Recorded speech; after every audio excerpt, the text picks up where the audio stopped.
Welcome to Books in the Freezer, a podcast dedicated to the deliciously disturbing world of horror fiction.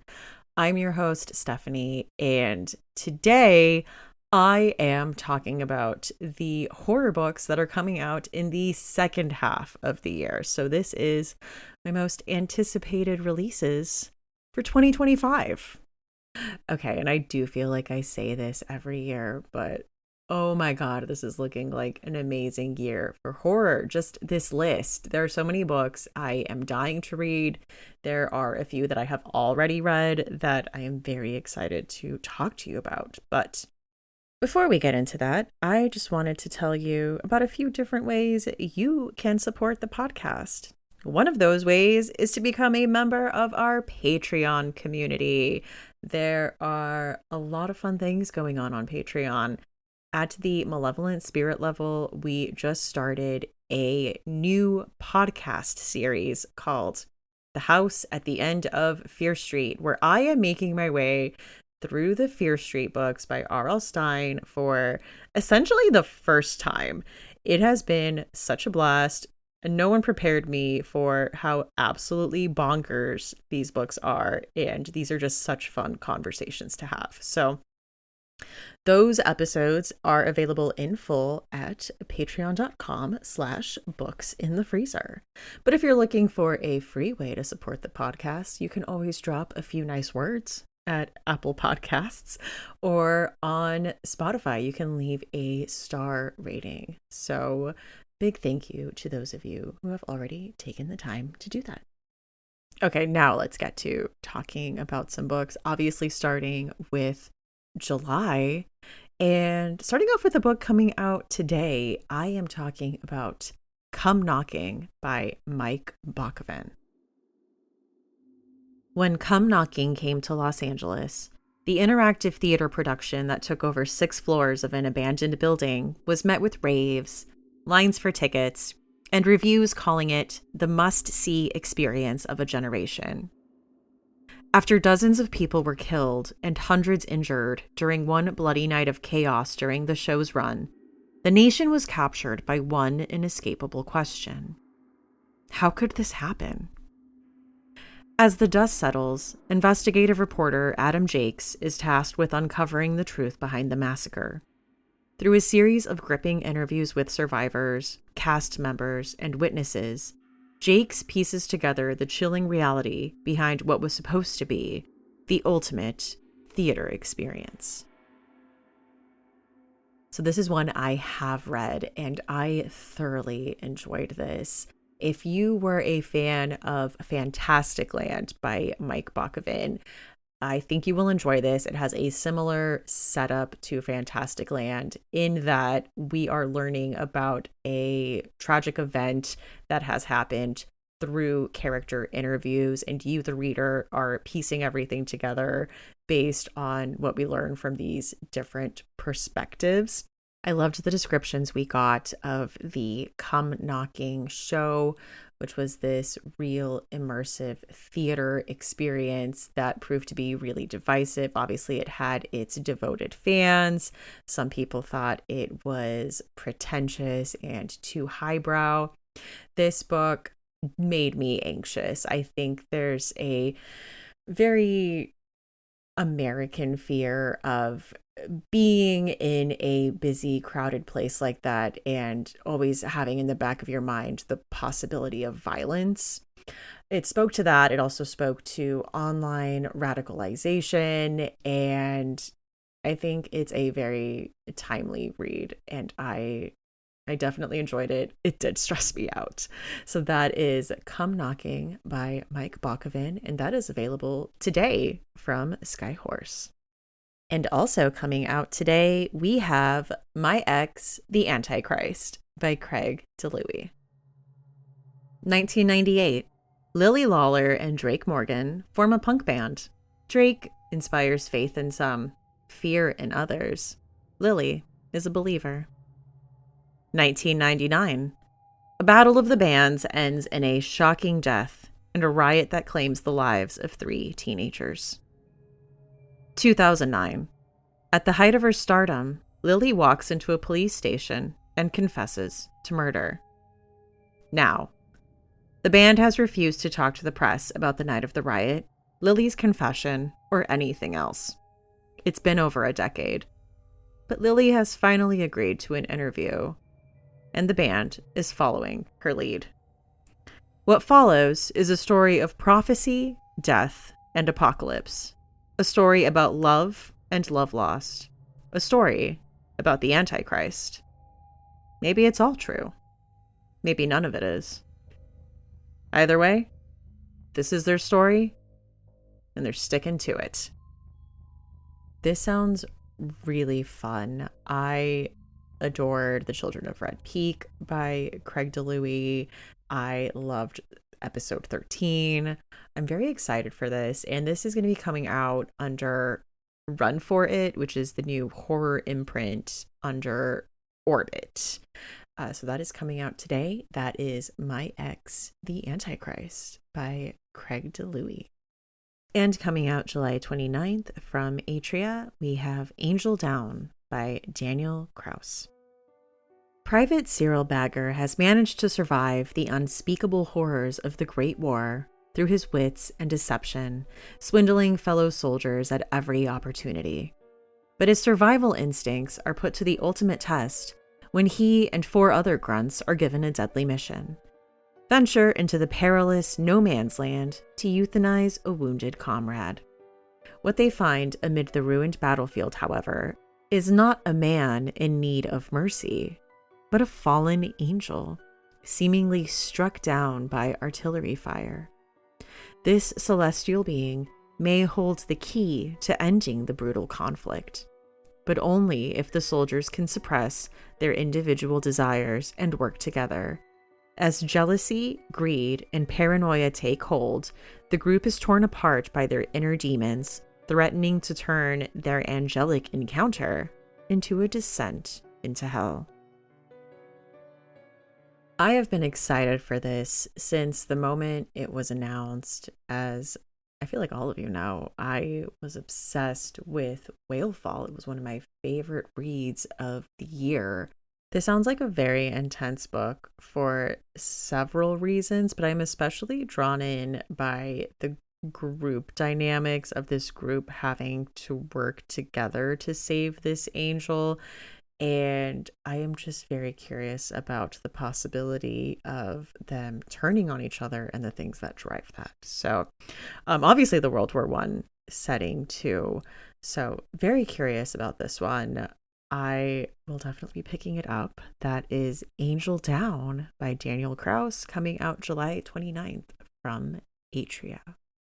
And coming out July 22nd from Random House, we have Maida by Nikki Gonzalez. It's been years since Ingrid has heard from her childhood best friend Maida, a fearless rebel who fled their hometown of Hialeah, a Cuban neighborhood just west of Miami, for college in the Northeast. But when Maida calls out of the blue to invite Ingrid to a weekend getaway at a house in the Everglades, she impulsively accepts. From the moment Ingrid sets out for the house, danger looms. The directions are difficult, she's out of reach of cell service, and as she drives deeper into the Everglades, the wet maw of the swamp threatens to swallow her whole. But once Ingrid arrives, Maida is, in many ways, just as she remembers, with her sharp tongue and effortless, seductive beauty, still thumbing her nose at the world. Before they can fully settle into the familiar intimacy of each other's company, their reunion is spoiled by the reemergence of past disagreements and the unexpected presence of Maida's new boyfriend, Benji. The trio spend their hours eating lavish meals and exploring the labyrinthian house, which holds as much mystery and danger as the swamp itself. Indoors and on the grounds, time itself seems to expand, and Ingrid begins to lose a sense of the outside world and herself. I really love the cover for this, and I feel like this remote, swampy, kind of suffocating setting is the perfect place to explore ideas of toxic friendship and the importance of early friendship and like the stories we tell ourselves about ourselves. So I'm very interested to read this. That is Maida by Nikki Gonzalez, and that will be coming out July 22nd. And ending July with House of Beth by Carrie Cullen, which will be coming out July 15th. After a heart-wrenching breakup and a shocking incident at her job as an overworked assistant at a literary agency, Cassie retreats to her hometown in New Jersey along the Delaware River. There, she reconnects with her high school best friend Eli, now a widowed father of two. Their bond reignites, and within a few short months, Cassie is trading her bustling New York City life for homeschooling, nature walks, and cooking lessons with her reserved neighbor, Joan. But Cassie's fresh start is anything but peaceful. She still misses her ex-girlfriend, and she grapples with harm OCD, her mind haunted by graphic and gory images. In their secluded house nestled in the woods, she tries to find solace, but the shadow of Beth, Eli's late spouse, a committed homemaker and traditional wife, looms large, permeating every corner of their home, from the decor to the rhythms of daily life. Soon, Cassie starts hearing a voice narrating the house's secrets. This mysterious presence grows stronger, guiding Cassie down a path to uncover the truth about Beth's untimely death. I read this earlier this year and I loved it. I thought it was a great debut that was exploring queerness and what it means to live authentically. The idea that you can't outrun yourself everywhere you go, there you are. And I really liked in Anna Rose Reed's review, she kind of called it like an anti-Hallmark movie, because I think it explores what happens after the girl from the big city goes back to her hometown and reconnects with her childhood best friend, who is now a hot widower with two kids. What happens after she slides into that role? You know, let's talk about that. So I really liked it. That is House of Beth. That will be coming out July 15th from Simon & Schuster. And moving into August with Lucky Day by Chuck Tingle. This will be coming out August 12th from Tor Nightfire. 4 years ago, an unthinkable disaster occurred. In what was later known as the low probability event, 8 million people were killed in a single day, each of them dying in improbable, bizarre ways, strangled by balloon ropes, torn apart by exploding manhole covers, attacked by chimpanzees wielding a typewriter. A day of freak accidents that proved anything is possible, no matter the odds. Luck is real now, and it's not always good. Vera, a former statistics and probability professor, lost everything that day, and she still struggles to make sense of the unbelievable catastrophe. To her, the LPE proved that the god of order is dead, and nothing matters anymore. But when Special Agent Lane shows up on Vera's doorstep, she learns he's investigating a suspiciously and statistically impossible lucky casino. He needs her help to prove the casino's success is connected to the deaths of millions, and it's Vera's last chance to make sense of a world that doesn't. Because what's happening in Vegas isn't staying there, and she's the only thing that stands between the world and another deadly improbability. Listen, Chuck Tingle, auto by author. Chuck Tingle writing an epidemic of absurd deaths. It's giving Final Destination, and I am here for it. I am seated. Give this book to me now. I love this as this like tortured statistics and probability professor. Her brain has been broken because the world doesn't make sense anymore. I love this journey for her. I cannot wait to see what Chuck Tingle does with this because it sounds incredible. That is Lucky Day. That will be coming out from Tor Nightfire this August. And coming out August 5th from Tor, we have Black Flame by Gretchen Felker Martin. Ellen, a deeply closeted lesbian, spends all her time in solitude, restoring films at a failing archive in New York City. When a group of German academics present her with a print of an infamous exploitation film believed to have been destroyed during the Holocaust, Ellen finds herself forced to confront her own repressed sexuality. And the more she works on the restoration, the more obsessed she becomes over its depictions of occult practices and queer debauchery. She's soon convinced that the acts portrayed in the film are not fiction, but reality. And they're happening to her. Ooh, this sounds good. I love a main character who has gone through some stuff and who is prone to, the odd obsessive spiral. Sometimes at the hand of a haunted film. This says perfect for fans of Midsummer and night films. So I'm in. That is Black Flame by Gretchen Felker Martin. That will be coming out August 5th from Tor. And on August 19th from Berkeley, we have The Possession of Alba Diaz by Isabel Cañas. In 1765, plague sweeps through Zacatecas. Alba flees with her wealthy merchant parents and fiancé Carlos to his family's isolated mine for refuge. But safety proves fleeting as other dangers soon bear their teeth. Alba begins suffering from strange hallucinations, sleepwalking, and violent convulsions. She senses something cold lurking beneath her skin, something angry, something wrong. Elias, haunted by a troubled past, came to the New World to make his fortune and escape his family's legacy of greed. Alba, as his cousin's betrothed, is none of his business. Which, of course, is why he can't help but notice the growing tension between them every time she enters the room, and why he notices her deteriorate when the demon's thirst for blood gets stronger. In the fight for her life, Alba and Elias become entangled with the occult, the church, long-kept secrets, and each other, not knowing that one of these things will spell their doom. I am forever obsessed with the way Isabel Cañas can take these historical settings, these horror premises, and find a way to write characters that are brimming with sexual tension in these. Yes, can we take this horror premise and make it sexy? Isabel Cañas can. I'll tell you that. So I am looking forward to that. That is The Possession of Alba Diaz, and that will be coming out from Berkeley August 19th.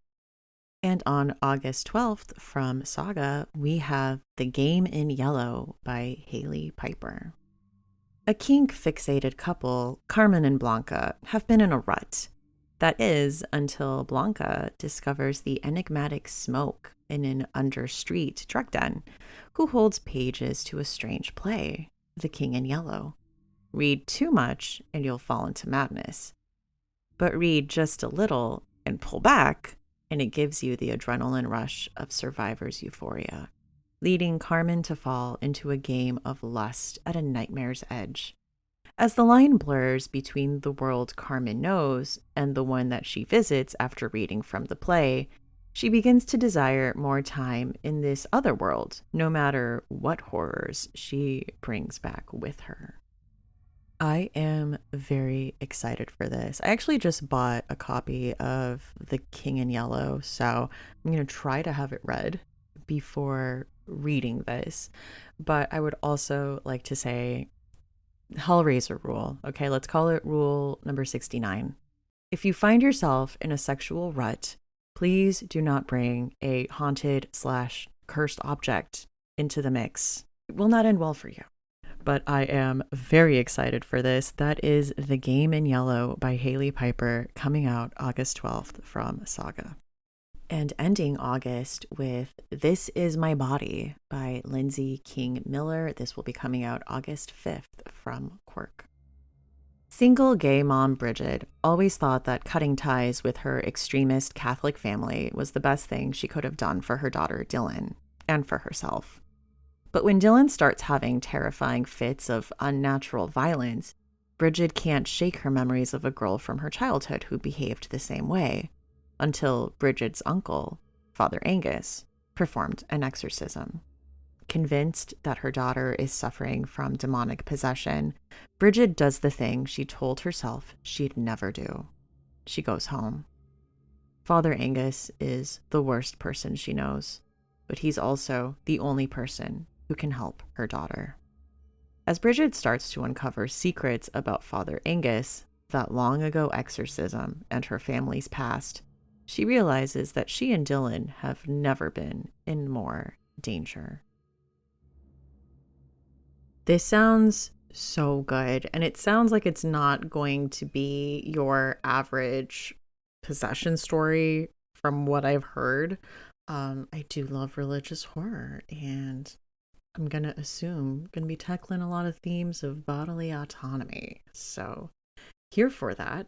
That is This Is My Body by Lindsay King Miller, coming out August 5th from Quirk. And coming out August 19th from Page Street, we have Feral and Hysterical, Mother Horror's Ultimate Reading Guide to Dark and Disturbing Fiction by Women by Sadie Hartman.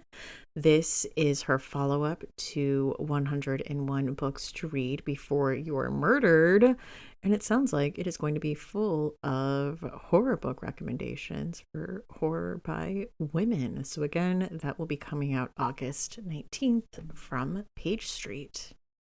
And also coming out August 19th, we have The End of the World as We Know It, New Tales of Stephen King's The Stand. This is going to be edited by Brian Keene and Christopher Golden with an introduction from Stephen King. And this has a pretty stellar lineup. Stories from Carolyn Kepnes, Catriona Ward, Paul Tremblay, S.A. Cosby, Tananarive Due, Jonathan Janz, Nat Cassidy, Catherine M. Valente, Chuck Wendig. Like, I could go on. I mean, this is an 800-page anthology. I am currently reading this, and I am very much enjoying it. It's split up chronologically, which I find really interesting and also helpful. So that is The End of the World as We Know It, edited by Christopher Golden and Brian Keene. That'll be coming out August 19th. And with that, let's move on to September, because, oh my God, we are going to be here a while. There are so many books coming out in September, so buckle up. Let's start out with a book coming out September 2nd from Poisoned Pen Press. That is Breathe In, Bleed Out by Brian McCauley. Hannah has been running from her demons ever since she emerged from a harrowing wilderness trip without her fiancé. No one knows exactly what happened the day Ben died, and Hannah would like to keep it that way, even if his ghost still haunts her with vivid, waking nightmares that are ruining her life. So when her friend group gets an exclusive invitation to a restorative spiritual retreat in Joshua Tree, Hannah reluctantly agrees in search of a fresh start. Despite her skepticism of the strange guru packs and his belief in the supernatural world, Hannah soon finds healing through all the yoga, sound baths, and hot springs offered at the tech-free haven. But this peaceful journey of self-discovery quickly descends into a violent fight for self-preservation when a mysterious killer starts picking off retreat attendees in increasingly gruesome ways. As the body count rises and Hannah's sanity frays, she'll have to confront her dark past and uncover the true nature of a ruthless monster hellbent on killing her vibe for good. Listen, I'm a slasher girl to the end, so you know, I already read this, and yes, I loved it. I actually went to a panel that Brian moderated at StokerCon all about slashers, and it got me so excited about this new generation of slasher authors that are slasher fans and what comes with that. And one of those things is kind of a messier final girls. And I think we see that through Hannah, who is grieving and isn't always pleasant and lashes out at her friends. And you know what? Maybe I'll have more to say on this in an upcoming episode, perhaps. But for right now, just know that I loved it. That is Breathe In, Bleed Out by Brian Macaulay, and that is coming out September 2nd from Poisoned Pen Press. And coming out September 9th from Berkley, we have Play Nice by Rachel Harrison. Cleo Louise Barnes leads a picture-perfect life as a stylist and influencer. But beneath the glossy veneer, she harbors a not-so-glamorous secret. She grew up in a haunted house. Well, not haunted.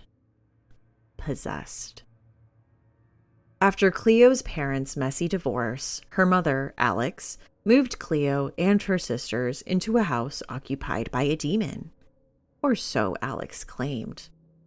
That's not what Cleo's sisters remember, or what the courts determined when they stripped Alex of custody after she went off the deep end. But Alex was insistent. She even wrote a book about her experience in the house. After Alex's sudden death, the supposedly possessed house passes to Cleo and her sisters. Where her sisters see childhood trauma, Cleo sees an opportunity for house flipping content. Only, as the home makeover process begins, Cleo discovers there might be some truth to her mother's claims.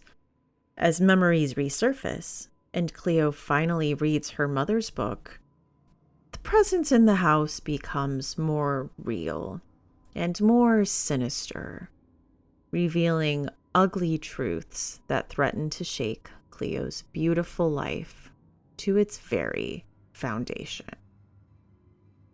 I have already read this and absolutely loved it. I love stories that deal with the malleability of memory and the nature of truth, especially in complicated family systems like this. Cleo is a very charismatic and fun protagonist. I went to Rachel's author reading at StokerCon where she read the first chapter of this, and it was so fun because it's just such a fun voice. It was a great reading experience. I loved the excerpts we got of Alex's book, and if you've read things like Jay Anson's Amityville Horror, I found that it was a very accurate representation of like that genre of book at the time. So I just had a great time with it, and it was creepy and like, ooh. I think smiley faces might be ruined for me for a while now, thanks to this. That is Play Nice by Rachel Harrison. That'll be coming out September 9th from Berkley. And on September 9th from Titan, we have We Are Always Tender with Our Dead by Eric LaRocca. The lives of those residing in the isolated town of Burnt Sparrow, New Hampshire, are forever altered after 3 faceless entities arrive on Christmas morning to perform a brutal act of violence, a senseless tragedy that can never be undone. While the townspeople grieve their losses and grapple with the aftermath of the attack, a young teenage boy named Rupert Cromwell is forced to confront the painful realities of his family situation. Once relationships become intertwined and more carnage ensues as a result of the massacre, the town residents quickly learn that true retribution is futile, cruelty is earned, and certain thresholds must never be crossed, no matter what. I am looking forward to this one for a few reasons. One of them is that I believe this is the start of a trilogy. And 2, I really like small town stories. And in this case, following how a small town copes with an act of violence, like what is the fallout from that, is very interesting. And I mean, of course, Eric LaRocca is an incredible writer, so absolutely. That is We Are Always Tender with Our Dead by Eric LaRocca. That will be coming out September 9th from Titan. And coming out September 3rd from Sobolo Books, we have Shit Show by Chris Panettiere. After his mother is diagnosed with dementia, Sunday McWhorter needs a job with flexible hours and a company vehicle. It just so happens that the local porta potty company is hiring. The job stinks, but it's a solid paycheck that allows Sunday to take care of his mom. And everything goes smoothly until autumn, in the beginning of county fair season, when people start going missing and body parts start being found. Inside the very tanks of the porta potties, Sunday is charged with cleaning. Is there a serial killer? A human trafficking ring? An epidemic of haunted toilets? Sunday finds out the hard way when the simple job of vacuuming sewage becomes a tussle between worlds. I mean, listen, with a pitch like that, what's not to love? Latrine technician versus dark carnival? But also, I am loving this maximalist, just off the rails, nutty, fun turn that horror has been taking recently, and I'm here for it. So that is Shit Show by Chris Panettiere. That'll be coming out September 3rd from Sobolo. And out on September 30th from Henry Holt, we have Showstopper by Lily Anderson. This summer's production is to die for. The Ghostlight Youth Theater Camp isn't the best program in the world, but to Faye, it's home. Every summer since junior high, Faye and her friends have come together for a month-long musical intensive. For her last year before graduation, Faye's finally ready to take center stage as her true Afro-Latina self and break out of her good girl princess roles. But as Faye steps into her spotlight, complications arise. Suddenly, she's competing with her BFF for lead roles and distracted by the attentions of the new camp hottie.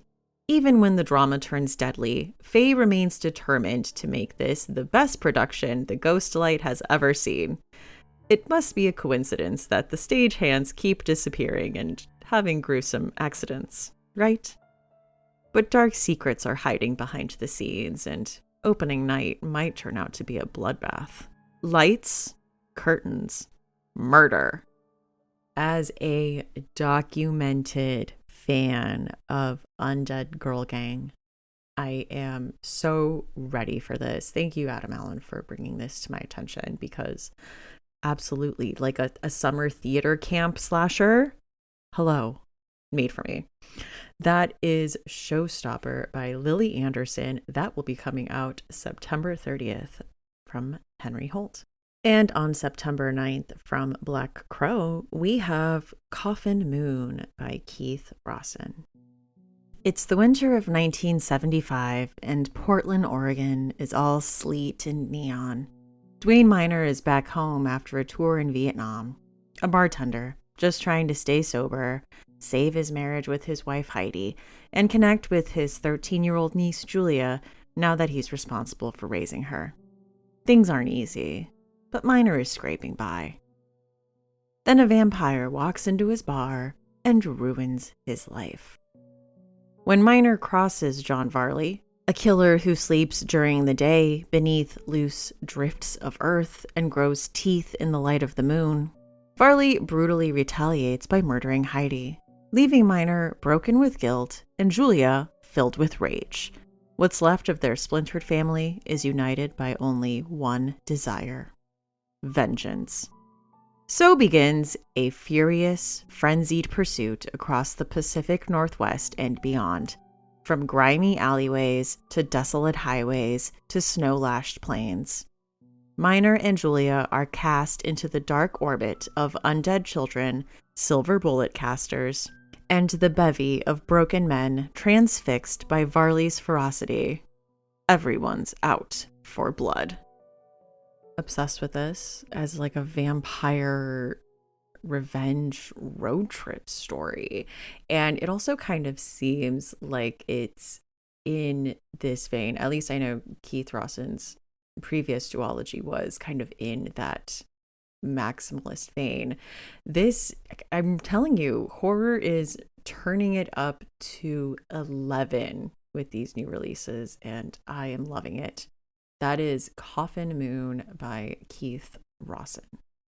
And coming out September 1st, we have Broken Dolls by Ali Melanenko. 1, 2, 3. Are you ready to play?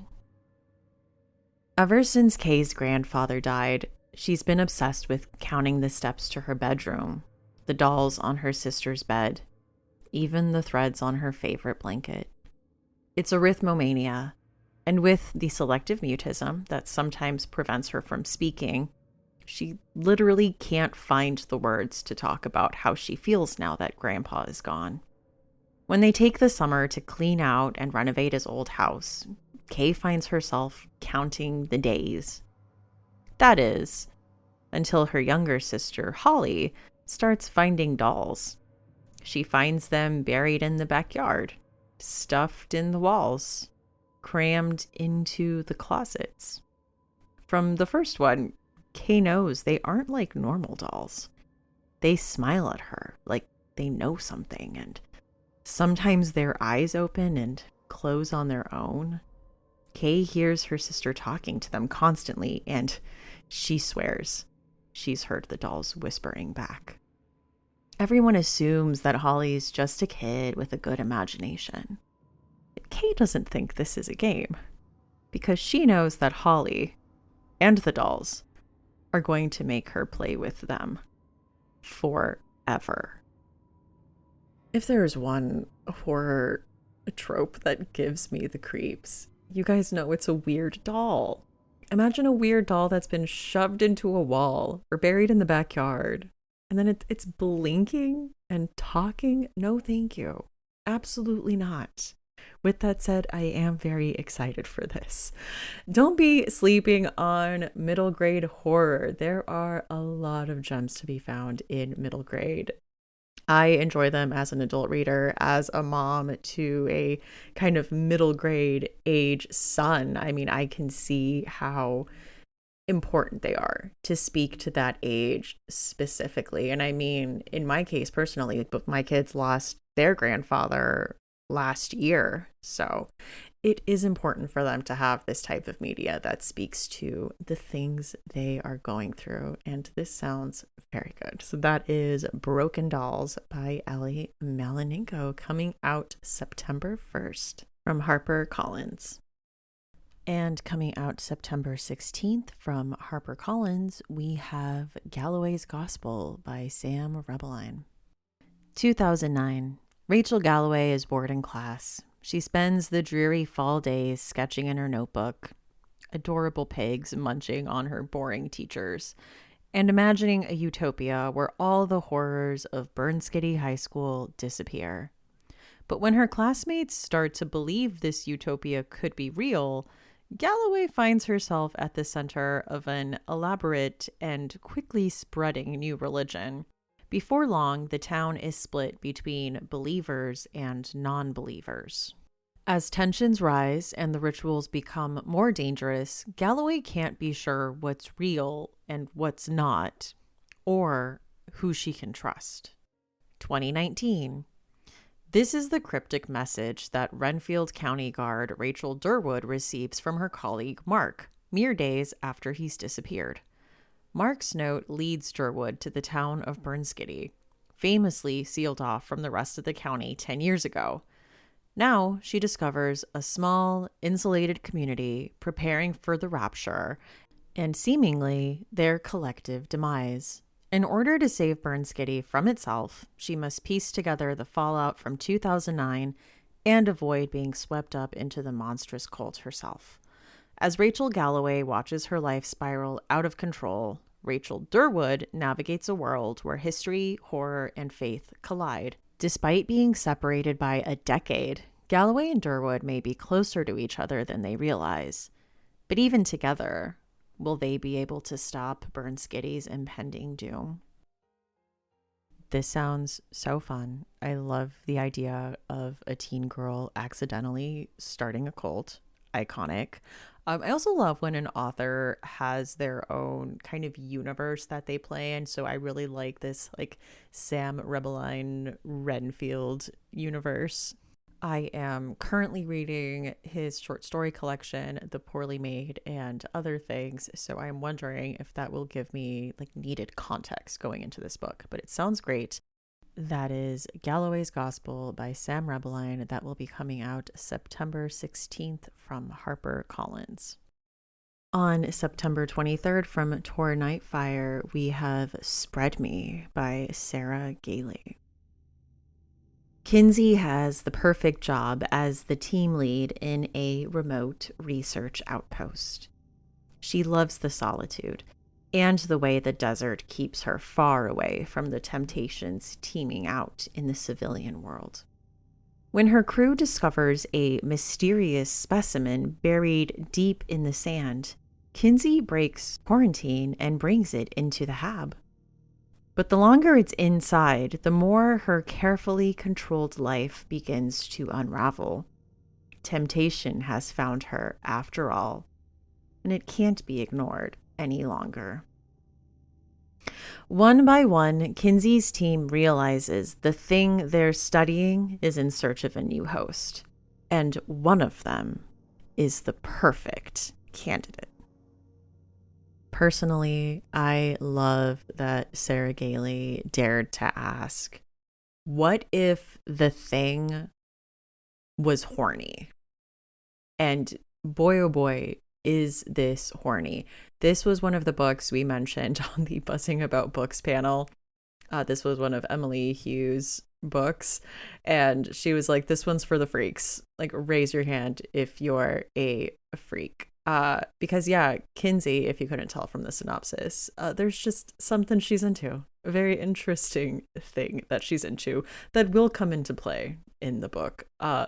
This was so fun. Also, such a quick read. This is, I think, under 200 pages, and it's a great time. Highly recommend. That is Spread Me by Sarah Gailey.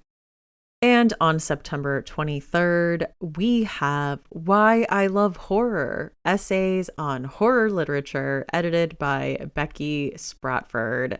Becky Spratford has worked in library and reader advisory and with the HWA for a long time, and she has compiled this amazing essay collection where authors have written essays about, you know, their stories with horror, why they love horror. So essays by Grady Hendrix, Paul Tremblay, Stephen Graham Jones, Josh Mallerman, Victor LaValle, Tananarive Due, Rachel Harrison. You do not want to miss this if you are a horror fan. So that is Why I Love Horror, essays on horror literature by Becky Spratford. That'll be coming out September 23rd. On September 16th, we have Mystery James Digs Her Own Grave by Ali Russell. 13-year-old Mystery, who was abandoned in a cemetery and raised in a funeral home, is plagued by sleep paralysis and the smell of ghosts. But she's used to that. Even though her life might seem strange on the outside, she loves it. That is, until a priceless heirloom goes missing and her family's funeral home is in danger of being shut down. To clear her tia's good name, Mystery embarks on an adventure to figure out what really happened to the misplaced necklace. But to do so, she must contend with the angry patriarch of the town's wealthiest family, a sleep paralysis demon, a grave robber, and the ghastly half-vampire, half-ghost that's lurking in the old Ellistown cemetery. Well, this sounds delightful. It sounds like a good middle grade recommendation for someone who liked the Darcy Coates Gravekeeper books. I'm also very interested in a protagonist that can smell ghosts. I'm just very interested to see what that means. And if I had to pick powers, I don't know that that would be one that I would choose, but I'm very curious to read about it. So that is Mystery James Digs Her Own Grave by Ali Russell. That will be coming out September 16th. And coming out September 30th, we have The October Film Haunt by Michael Wehunt. 10 years ago, Jory Stroud was the rising star of the October Film Haunt, a trio of horror enthusiasts who camped out at the filming locations of their favorite scary movies, sharing their love through their popular blog. But after a night in the graveyard from Proof of Demons, perhaps the most chilling cult film ever made, directed by the enigmatic Helene Enriquez, everything unraveled. Now, Jory has built an isolated life with her young son in Vermont. In the devastating wake of her viral truth-stretching Proof of Demons blog entry, hysteria, internet backlash, and the death of a young woman, Jory has put it all, along with her intense love for the horror genre, behind her, until a videotape arrives in the mail. Jory fears that someone might be filming her, and the Rickies, Enriquez obsessives who would do anything for the reclusive director, begin to cross lines in shocking ways. It seems Helene Enriquez is making a new kind of sequel, and Jory is her final girl. Tell me that doesn't sound incredible, okay? From the moment this was announced, this became one of my most anticipated reads. And I understand that this whole episode is my most anticipated reads, but this one specifically, I recently went to the Pittsburgh Festival of Books, where my friend and frequent guest on the podcast, Jocelyn Codner, moderated a horror panel with Nat Cassidy and Alex Grecian and ML Rio. And I think Nat Cassidy said this was one of his book recommendations for like standout horror books he's read recently. So yeah. So that is The October Film Haunt by Michael Wehunt. And on September 30th, we have The Mean Ones by Tatiana Schlatt-Bahn. So what if Sadie hears talking dead animals and a strange, comforting male voice in her head? Her therapist insists these are just symptoms of PTSD. It makes sense, considering that she hid under the bed and watched as her best friends were slaughtered. But the murders were 17 years ago, back when her name was Sabrina. Now, she's Sadie, a perfectly normal 29-year-old. She works as a physical therapist assistant and lifts weights with her boyfriend Lucas, who's the sweetest, most considerate man, as long as he's not angry. But when Lucas spontaneously agrees to join a couple's trip to a cabin in the woods, the visions get worse. A strange figure stalks her during the night, and that male voice in Sadie's head keeps calling, asking her to do things she's never fathomed. Sadie's not sure if it's her paranoia or something else entirely, but she is sure of one thing. This time, she's not going to sit idly by as everything starts to unravel. As someone who loved such lovely skin, I am looking forward to this. And I do have to note that the comps for this are Midsummer meets the Final Girls Support Group. So I am very excited for that. That is The Mean Ones by Tatiana Schlatt-Bahn. Also, the cover for this, incredible. Love it. That will be coming out September 30th. Also coming out September 30th from Tor Nightfire, we have The Autumn Springs Retirement Home Massacre by Philip Fracassi. Rose is in her late 70s, living out her golden years at the Autumn Springs Retirement Home. When one of her friends dies alone in her apartment, Rose isn't too concerned. Accidents happen, especially at this age. Then another resident drops dead, and another. With bodies stacking up, Rose can't help but wonder, are these accidents? Old age? Or something far more sinister? Together with her best friend Miller, Rose begins to investigate. The further she digs, the more convinced she becomes there's a killer on the loose at Autumn Springs. And if she isn't careful, Rose may be their next victim. Who said we can't have a plucky 70-something final girl? Okay? No one. I am very excited for this because, as you know, slasher fan, but also slasher at the nursing home. Okay. Golden Girls meets Scream. Like, I'm here for it.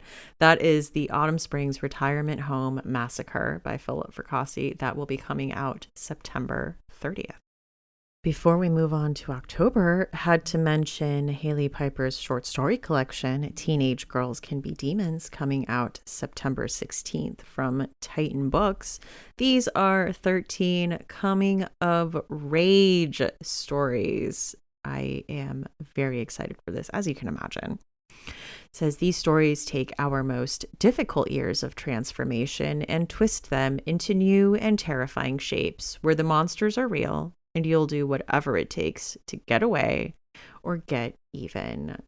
Absolutely up my alley. Cannot wait. That is Teenage Girls Can Be Demons by Hailey Piper, out September 16th. Coming out October 7th from Tor Nightfire, we have Nowhere Burning by Catriona Ward. A refuge for lost children may also be their prison. In the middle of the night, Riley pulls her younger brother Oliver out of bed, and the two run away from home. Riley is intent on joining a group of teenagers squatting in the abandoned ruins of an infamous movie star's ranch, Nowhere. For actor Leif Winham, Nowhere was a place to hide from his fame and to hide his crimes, until a fire ravaged his home and exposed him as a murderer. It is rumored that the ranch, nestled in the peaks of the Rocky Mountains, is now home to a group of feral children, a place where adults cannot enter, and Riley hopes to find a new family there. But the Nowhere kids are fierce in defending their turf and their clan. Riley quickly realizes that while she and Oliver may have left the devil they knew, this group is a new type of diabolical. For something dark lives in the burned shell of Nowhere, something which asks a terrible price for sanctuary. And that sounds like a great way to kick off October. I am very excited for a new Catriona Ward book in the world. That is Nowhere Burning. That will be out October 7th from Tor Nightfire. And coming out October 21st from William Morrow, we have King Sorrow by Joe Hill. Arthur Oakes is an outsider. His mother is in prison. His father is long gone. So he spends his time lost in the legends of English mythology. Then one unintended incident, one moment of standing up for another underdog, leaves his mother in danger and him with orders to steal rare books from the college library. And the events that will unfold from that single act of bravery will lead to slaughter, because his gang of 6 close friends, all outsiders, intend to use a tome bound in human skin in an arcane ritual to summon the notorious dragon demon, King Sorrow, to kill their tormentors. They enter into a pact. King Sorrow will kill the couple who have been terrorizing the group in exchange for their worship. But dragons are not to be trusted, and soon they realize this isn't just revenge. They must repeat the ritual every year, including choosing who their king will kill next. I think it's been like a decade since we've had a new Joe Hill book to look forward to. So I know a lot of us are excited for that. I will say this book is gigantic, but it also sounds like we're following 6 characters over like 40 years. And I'm very interested in this whole, like, you make a pact with the demon and then expect it to follow your terms. That's not how it works. Put that in the rule book, okay? Don't summon demons and expect that they work for you. Anyway, sorry. That is King Sorrow by Joe Hill. That will be coming out October 21st from William Morrow. And on October 7th from Quirk, we have Crafting for Sinners by Jenny Kiefer. Ruth is trapped. She's stuck in her small religious hometown of Kill Devil, Kentucky. Stuck in the closet and stuck living paycheck to paycheck. After her manager finds out that she lives with her girlfriend, Ruth is fired from her job as a cashier at New Creations. a craft store owned by the church that dominates life in the town. In an act of revenge, Ruth attempts to shoplift some yarn, but is caught red-handed by a New Creations cashier. Instead of calling the police, the employees lock her in the store and attack her. When Ruth is forced to stab out one of their eyes with a knitting needle, she realizes she's facing far bigger trouble than a simple shoplifting charge. As Ruth fights for her life, she plunges deeper into the tangled web of the New Creationists, who are hiding a terrible secret that threatens not only her, but the entire town. I have been looking forward to this, and Quirk does not mess around with their covers. I am obsessed with the cover for this. And I will say, I saw Jenny at StokerCon, and she was very sweet, and she gave me a little book pin with a Fear Street cover on it, the cover for Silent Night, and it was very cute, and I am adding it to my little pin board. I'm very excited for it. So thank you, Jenny. And this book sounds amazing. That is Crafting for Sinners, that will be coming out October 7th from Quirk. And on October 9th from Wild Hunt, we have Good Boy by Neil McRobert. After a boy vanishes on the outskirts of a small northern town, a woman spies from her window a mysterious man digging a grave in the exact spot of the disappearance. However, when she confronts him, the man's true purpose is far more chilling than she could have imagined, and the history of the town's fatal past unfolds. What has been hiding in this small northern town all these years? I know a lot of us in the horror community are very excited for the release of Good Boy. And if you hear the name Neil McRobert and you think it sounds familiar, maybe it's from his appearances on the Books in the Freezer podcast, but most likely from his own fantastic podcast, Talking Scared, where he interviews authors every week. I am very much looking forward to this. I mean, the comps for this are It meets The Fisherman and supernatural mystery in a small town. You know, sign me up for all that. That is coming out October 9th from Wild Hunt, and that is Good Boy by Neil McRobert. And on October 9th from Hodder and Stoughton, we have Itch by Gemma Amor. Josie's hopes of a fresh start are horribly derailed when she stumbles across a dead woman's decaying, ant-infested body in the woods. The grim discovery sends her into a downward spiral, forcing her to face uncomfortable truths about the victim and her own past, all whilst battling the swarming black ants that seem to have burrowed into her mind and her flesh. As Josie struggles with infestations of all kinds, she scratches the surface of an age-old mystery. A masked predator stalks the forest around Elwood, a place deeply gripped by ancient folklore and strange customs. So when the village dresses up for its annual festival, Josie gets closer and closer to unveiling a monster and begins to ask herself, are these dark, crawling insects leading her to uncover the truth? Or is she their next victim? I feel like this is one of those books that when you read it, you're just always going to feel like ants are crawling all over you. But it is beautiful. It is like a very striking hot pink cover. And I'm very much looking forward to this one. That is Itch by Gemma Amor. And moving on into November with Shiny Happy People by Clay McLeod Chapman. This will be coming out November 11th from Delacorte.